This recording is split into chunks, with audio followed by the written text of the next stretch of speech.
انسان زندگی میں جب جدوجہد کرتا ہے، کوشش کرتا ہے، وہ بہت سارے دنیاوی اسباب اختیار کرتا ہے۔ جتنی عقل اللہ نے دی ہوتی ہے اس عقل کا بھی وہ استعمال کرتا ہے، کوشش کرتا ہے کہ کچھ اچیو کر سکے زندگی میں، کچھ مقاصد کا حصول اسے میسر آئے۔ عزیز بھائیوں، ایک بات اپنے ذہن میں اچھی طرح بٹھا لیں اور لکھ لیں کہ زندگی میں جو کسی بندے کو کامیابی حاصل ہوتی ہے وہ رب تعالیٰ کی مدد سے حاصل ہوتی ہے۔ اگر رب تعالیٰ مددگار ہو تو پھر کوئی چیز بھی رستے میں رکاوٹ نہیں بنتی، اور اگر مالک کریم کو منظور نہ ہو تو انسان بہترین سیاستدان ہو، اچھا ایڈمنسٹریٹر ہو، اس کا ذہن بڑی وسعت رکھتا ہو، بڑی اچھی پلاننگ کرنا جانتا ہو، سارا کچھ ہو، تو بندہ ناکام ہو جاتا ہے۔ مسلمانوں کو جتنی کامیابیاں ملیں ان کا پس منظر صرف اتنا تھا کہ اللہ تبارک و تعالیٰ نے اپنے بندوں کی مدد فرمائی، اور اب تعالیٰ نے قرآن مجید میں اس حقیقت کا بیان کیا، فرمایا بل اللہ مولاکم، فرمایا بلکہ اللہ تمہارا مولا ہے، وَهُوَ خَيْرُ النَّاصِرِينَ، اور وہ بہترین مددگار ہے۔ وہ جو رب تمہارا مولا ہے وہ بہترین مددگار ہے، اور اگر وہ مدد کرے تمہاری، سورہ آل عمران میں آگے جا کے ارشاد فرمایا اگر اللہ مدد کرے تو پھر تم پر کوئی غالب نہیں آ سکتا، اور اگر وہ تمہاری مدد چھوڑ دے تو پھر کوئی تمہاری مدد کر سکتا، کوئی مدد نہیں کر سکتا۔ بدر کی جنگ بھی اور فتح مکہ بھی رمضان المبارک میں ہوا ہے۔ میں دونوں پر غور کر رہا تھا تو ایک نیا مضمون میرے ذہن میں آنے لگا۔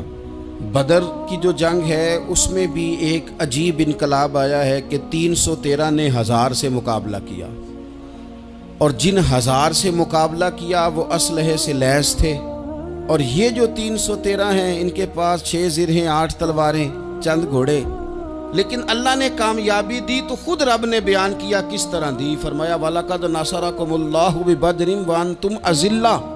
وہ کامیابی اس طرح ملی ہے کہ رب نے تمہاری مدد کی تھی، تم تو کمزور تھے، اللہ نے بدر میں تمہاری مدد کی، تم جیت گئے۔ وَلَقَدْ نَصَرَكُمُ اللَّهُ بِبَدْرٍ وَأَنْتُمْ أَذِلَّةٌ، اللہ نے بدر میں تمہاری مدد کی، تم تو کمزور تھے۔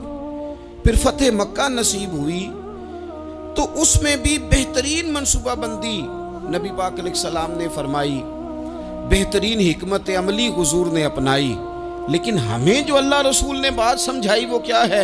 اذا جاء نصر اللہ والفتح، فرمایا جب اللہ کی مدد آئی اور فتح نصیب ہو گئی۔ یہ اللہ نے مدد فرمائی تمہاری، یہاں بھی فتح مکہ بھی اللہ کی مدد سے، جنگ بدر بھی اللہ کی مدد سے۔ وہ جو مدد ہے اللہ تعالیٰ کی، جب وہ ہم یہ کرتے ہیں کہ ہم اپنی ساری زندگی سیاست کی نظر کر دیں، ہماری سیاست صرف ملک میں نہیں ہوتی، ہماری سیاست خاندان میں بھی ہوتی ہے، ہم گھر کے اندر بھی سیاست کرتے ہیں، ہم کسی خاص طریقے سے لوگوں کو اپنے پیچھے چلانا چاہتے ہیں، ہم ایک خاص اسلوب اختیار کرتے ہیں کہ لوگ ہمارے پیچھے چلیں۔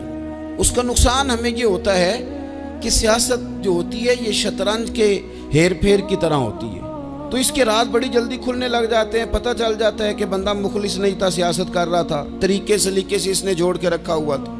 ہم ہر جگہ سیاست کے بل بوتے پر چیزوں کو لے کے چلنا چاہتے ہیں، سیاستیں ناکام ہو جاتی ہیں، سیانے لوگ فیل ہو جاتے ہیں، بچتا صرف وہی ہے جس کے پیچھے رب تعالیٰ کی مدد شامل حال ہوتی ہے۔ اپنی زندگی کے اندر ہم جو کچھ بھی کر رہے ہیں، جس شعبے سے بھی ہمارا تعلق ہے، آج ہم نے اس بات پہ غور کرنا ہے کہ پہلے تو یہ غور کر لیں کہ جو کام ہم کر رہے ہیں کیا وہ کام ایسا ہے کہ اس میں اللہ کی مدد ہمیں ملے گی؟ اگر آپ کوئی معاذ اللہ ناجائز کام کر رہے ہیں، فعل حرام کا ارتکاب کر رہے ہیں، تو اس میں تو مدد الہی آئے گی نہیں۔ پہلے تو یہ دیکھیں جو کر رہے ہیں وہ کام مدد الہی والا ہے، اور اگر اللہ تعالیٰ کی مدد والا وہ کام ہے پھر اس پر غور کریں کہ کیا ہم نے مالک سے مدد کا سوال کیا ہے، ہمیں مدد میسر آ رہی ہے۔ وہ میں نے بزرگوں سے ایک بات سنی تھی، وہ بڑی یاد رہ گئی۔ وہ فرمایا کرتے تھے قابلیت بھی بڑی چیز ہے لیکن قبولیت سب سے بڑی چیز ہے۔